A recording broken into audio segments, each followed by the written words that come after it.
क्या आपने कभी इस बात पर गहराई से विचार किया है कि कुछ लोग दिन रात कोल्हू के बैल की तरह पसीना बहाते हैं, फिर भी उनके घर में दरिद्रता और मुफलिसी का ही वास रहता है? वहीं दूसरी ओर कुछ घर ऐसे होते हैं जहां आय के साधन सीमित होते हैं, फिर भी उस घर की चौखट पर हमेशा बरकत और असीम शांति का पहरा होता है। हम अक्सर अपनी असफलताओं का दोष अपनी किस्मत, अपने ग्रहों या भगवान को दे देते हैं। हम मंदिरों में जाकर गिड़गिड़ाते हैं कि हे ईश्वर, मेरे घर में धन क्यों नहीं टिकता? लेकिन क्या आप जानते हैं कि माता लक्ष्मी, जिन्हें हम धन और ऐश्वर्य की देवी मानते हैं, उनका स्वभाव अत्यंत चंचल और अत्यंत पवित्र है। वे केवल धन के पीछे नहीं भागती, बल्कि वे उस घर का वातावरण देखती हैं। हमारे शास्त्रों और पुराणों में स्पष्ट रूप से बताया गया है कि कुछ विशेष प्रकार के घर ऐसे होते हैं जहां यदि साक्षात कुबेर भी अपना सारा खजाना रख दें, तो भी माता लक्ष्मी उस घर में एक पल के लिए भी नहीं ठहरती। वर्मा स्टोरीज के सभी आत्मीय श्रोताओं को आपके अपने कथाकार विवेक वर्मा का सप्रेम नमस्कार। आज का यह अध्याय कोई साधारण कथा नहीं है। यह हमारे सनातन धर्म का वह अत्यंत गूढ़ और कड़वा सत्य है जिसे यदि हम आज समझ लें तो हमारे घरों से दरिद्रता हमेशा के लिए विदा ले सकती है। आज मैं आपको उन 5 भयंकर आदतों और उन 5 प्रकार के घरों के बारे में बताने जा रहा हूं जहां माता लक्ष्मी कभी भूल कर भी कदम नहीं रखती, और यदि वे पहले से वहां उपस्थित हैं तो वे रोते हुए उस घर को हमेशा के लिए श्राप देकर चली जाती हैं। अपने हृदय को शांत कर लीजिए और मेरी आवाज के साथ इस परम ज्ञान की गहराई में उतर जाइए, क्योंकि आज की यह कथा आपकी आंखें खोल देगी। इस गूढ़ सत्य को समझने के लिए हमें चंदनगढ़ नामक एक अत्यंत प्राचीन और संपन्न नगर की उस सत्य घटना की ओर चलना होगा जिसने पूरे नगर को हिलाकर रख दिया था। चंदनगढ़ में नारायण नाम के एक अत्यंत धर्मपरायण और धनवान सेठ रहते थे। नारायण सेठ का घर साक्षात मंदिर के समान था। उनके घर से कभी कोई खाली हाथ नहीं लौटता था। नारायण सेठ की मृत्यु के पश्चात उनकी अपार संपत्ति, उनका विशाल महल और उनके व्यापार का सारा भार उनके इकलौते पुत्र शेखर और उसकी पत्नी मंजुला के कंधों पर आ गया।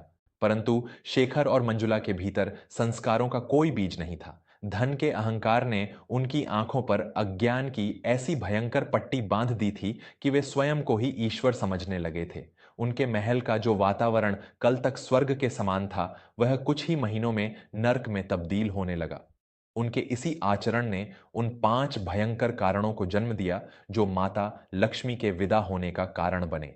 एक दिन शेखर की सगी बहन कविता, जिसके पति का हाल ही में देहांत हो गया था, अत्यंत दयनीय अवस्था में अपने भाई के द्वार पर आई। वह भूख और दुख से तड़प रही थी। उसने अपने भाई के समक्ष हाथ जोड़कर आश्रय मांगा, परंतु धन के मद में अंधे शेखर ने अपनी ही सगी बहन को धक्के मारते हुए अत्यंत कठोर स्वर में कहा, यह घर कोई अनाथालय या धर्मशाला नहीं है जो तुम मुंह उठाकर चली आई।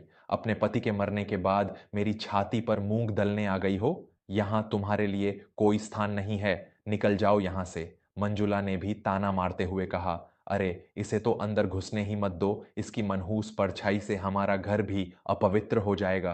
कविता फूट फूट कर रोती हुई उस महल की चौखट से लौट गई।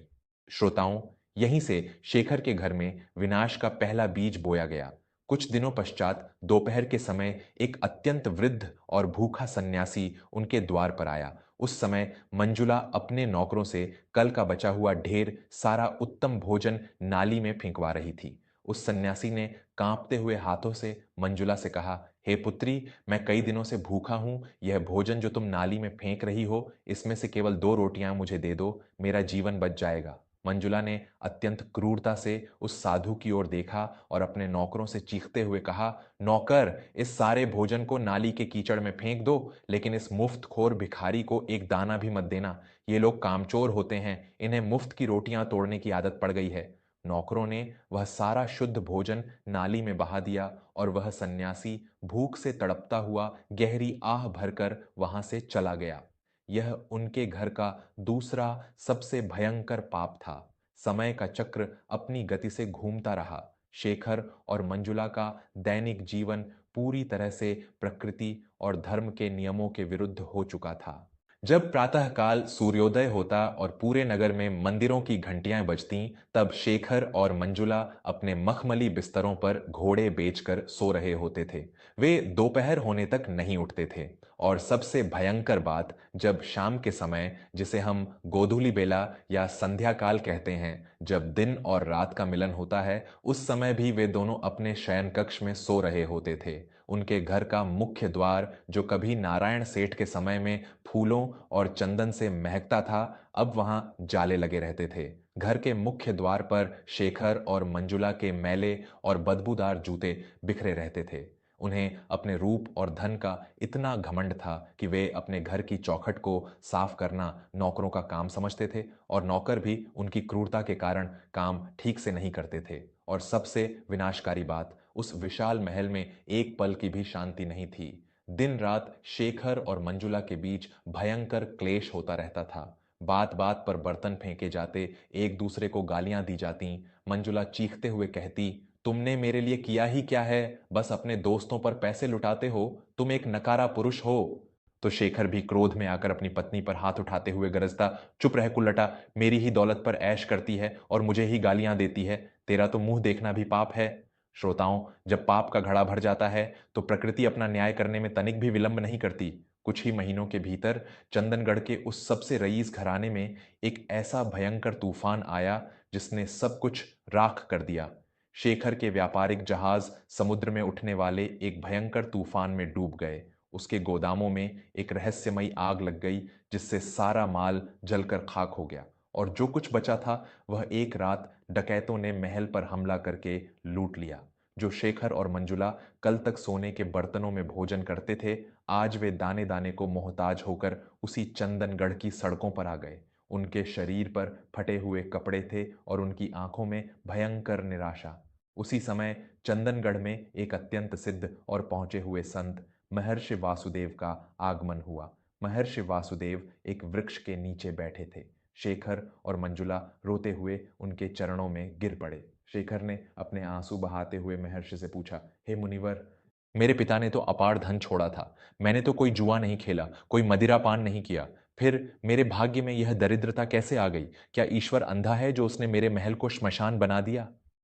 महर्षि वासुदेव ने अपने तेजस्वी नेत्र खोले। उनकी दृष्टि में एक भयंकर क्रोध और करुणा का मिश्रण था। उन्होंने अत्यंत भारी और वज्र के समान स्वर में कहा, ईश्वर अंधा नहीं है मूर्ख। तूने और तेरी इस पत्नी ने अपने ही हाथों अपने महल के सातों द्वार दरिद्रता के लिए खोल दिए थे। तू पूछता है कि माता लक्ष्मी तेरा घर छोड़कर क्यों चली गई? तो सुन, मैं तुझे बताता हूं। वे 5 घर जहां माता लक्ष्मी साक्षात कुबेर के खजाने को भी ठुकरा कर चली जाती हैं, और तूने वे पांचों पाप अपने घर में किए हैं। महर्षि ने अपना हाथ उठाया और पहला कारण बताते हुए कहा, पहला घर जहां स्त्रियों का अपमान होता है। घर की स्त्री, बेटी और विशेषकर विधवा बहन साक्षात देवी का रूप होती हैं। जब तेरी असहाय और विधवा बहन तेरे द्वार पर आई थी तो तूने उसे धक्के मारकर निकाल दिया। जिस घर में किसी स्त्री के नेत्रों से आंसू गिरते हैं, उस घर की नींव उसी क्षण खोखली हो जाती है। जहां स्त्री का सम्मान नहीं, वहां लक्ष्मी का वास कभी नहीं हो सकता। महर्षि ने दूसरा कारण बताते हुए मंजुला की ओर देखा और कहा, दूसरा घर जहां अन्न का निरादर और बर्बादी होती है। हमारे शास्त्रों में अन्न को साक्षात परब्रह्म माना गया है। जब वह भूखा सन्यासी तुम्हारे द्वार पर आया था तो तुमने उत्तम भोजन उसे खिलाने के बजाय नाली में फेंक दिया। जो इंसान अन्न को कचरे में फेंकता है और किसी भूखे को दुत्कारता है, माता अन्नपूर्णा उसे एक एक दाने के लिए जीवन भर तरसा देती है। तेरा वह पाप ही तेरी इस भूख का कारण है। महर्षि ने तीसरा अत्यंत गूढ़ रहस्य खोलते हुए कहा, तीसरा घर जहां सूर्योदय और विशेषकर सूर्यास्त संध्या काल के समय शयन सोना होता है। हे मूर्ख, गोधूलि बेला वह समय होता है जब माता लक्ष्मी पृथ्वी पर भ्रमण करती हैं और घरों में प्रवेश करती हैं। जिस घर में संध्या के समय दीपक जलने के बजाय घर के सदस्य सो रहे होते हैं, माता लक्ष्मी उस घर के द्वार से ही यह सोचकर लौट जाती हैं कि यह घर तो जीवित लाशों का है। तुमने अपने आलस्य के कारण साक्षात देवी के लिए अपने द्वार बंद कर लिए। महर्षि की आवाज और अधिक कठोर हो गई। उन्होंने चौथा कारण बताया, चौथा घर, जहां घर का मुख्य द्वार अशुद्ध और जालों से भरा हो। घर का मुख्य द्वार केवल इंसानों के आने का मार्ग नहीं है, वह देवी देवताओं के प्रवेश का मार्ग है। जिस घर के मुख्य द्वार पर जूते चप्पल बिखरे हों, जहां गंदगी हो और जहां जाले लगे हों, वहां लक्ष्मी नहीं बल्कि साक्षात अलक्ष्मी, दरिद्रता और राहु केतु प्रवेश करते हैं। घर के द्वार की गंदगी तुम्हारे भाग्य को दूषित कर देती है। अंत में महर्षि वासुदेव ने सबसे भयंकर और पांचवा कारण बताते हुए कहा, और पांचवा घर, जहां क्रोध, क्लेश और अपशब्दों का वास हो, जहां पति पत्नी बात बात पर लड़ते हों, जहां एक दूसरे को गालियां दी जाती हों, उस घर की ऊर्जा इतनी नकारात्मक हो जाती है कि वहां देवदूत भी सांस नहीं ले सकते। माता लक्ष्मी अत्यंत शांत और प्रेम की देवी हैं। जिस घर में चीख पुकार और अपशब्द गूंजते हैं, माता लक्ष्मी उस घर में एक पल भी नहीं टिकती। तुमने अपने आपसी क्लेश से अपने घर को साक्षात रणभूमि बना दिया था। महर्षि वासुदेव के इन वचनों ने शेखर और मंजुला के अहंकार के महल को चकनाचूर कर दिया। उन्हें अपने एक एक पाप का स्मरण हो आया। वे महर्षि के चरणों में सिर पटक पटक कर रोने लगे। हमें क्षमा कर दीजिए मुनिवर, हम अज्ञानता के अंधकार में थे। हमें कोई मार्ग दिखाइए, हम कैसे इस दरिद्रता के श्राप से मुक्त हों। महर्षि वासुदेव ने शांत होकर कहा, बीते हुए समय को कोई वापस नहीं ला सकता, परंतु यदि तुम वास्तव में प्रायश्चित करना चाहते हो तो आज ही जाओ, अपनी उस विधवा बहन को ससम्मान वापस लाओ, अपनी वाणी में मिठास घोलो, भोर में उठकर ईश्वर का ध्यान करो और जो भी रूखी सूखी रोटी मिले उसमें से पहला हिस्सा किसी बेजुबान जानवर या भूखे को दो। शायद तुम्हारे कर्मों का यह नया सवेरा किसी दिन माता लक्ष्मी को पुनः तुम्हारे द्वार पर ले आए। श्रोताओं, महर्षि वासुदेव का यह ज्ञान केवल शेखर और मंजुला के लिए नहीं था, यह आज के हमारे इस आधुनिक समाज के लिए एक बहुत बड़ी चेतावनी है। आज हम पैसे कमाने के लिए घर से बाहर तो बहुत भागते हैं, लेकिन हम यह भूल जाते हैं कि धन को घर में रोकने की चाबी हमारे अपने आचरण में है। जरा अपने घर की ओर देखिए। क्या आपके घर में भी संध्या के समय लोग बिस्तर पर पड़े रहते हैं? क्या आपके मुख्य द्वार पर जूते चप्पलों का ढेर लगा है? क्या आपके घर की थालियों से रोज भोजन डस्टबिन कचरे में जा रहा है? और सबसे महत्वपूर्ण बात, क्या आपके घर में छोटी छोटी बातों पर पति पत्नी के बीच गालियां और चीख पुकार मचती है? यदि ऐसा है तो संभल जाइए।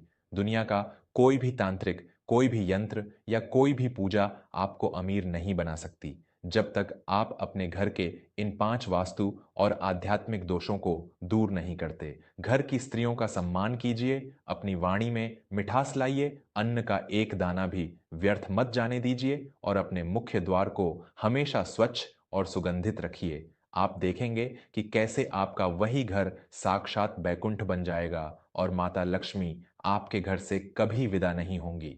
कैसी लगी आपको हमारे शास्त्रों के ज्ञान से जुड़ी यह अत्यंत यथार्थ और आपकी सोच को बदल देने वाली कथा?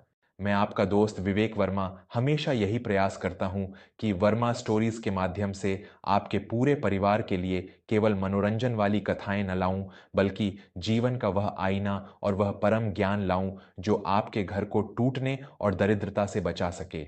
यदि आज की इस कथा ने आपके हृदय को छुआ हो, यदि आपको महर्षि वासुदेव का यह संदेश अपने घर और परिवार के लिए आवश्यक लगा हो, तो इस कहानी को अपने जीवन साथी, अपने परिवार और मित्रों के साथ अवश्य साझा करें, ताकि हम सभी अपने घरों को माता लक्ष्मी के निवास योग्य बना सकें। ऐसी ही और भी ऐतिहासिक, ज्ञानवर्धक और हमारे महान सनातन संस्कारों से जुड़ी कहानियों को सुनने के लिए हमारे चैनल वर्मा स्टोरीज से जुड़े रहें। हमेशा याद रखें, धन से घर बनता है, परंतु संस्कारों से स्वर्ग बनता है। अपना और अपने पूरे परिवार का बहुत ख्याल रखें। धन्यवाद।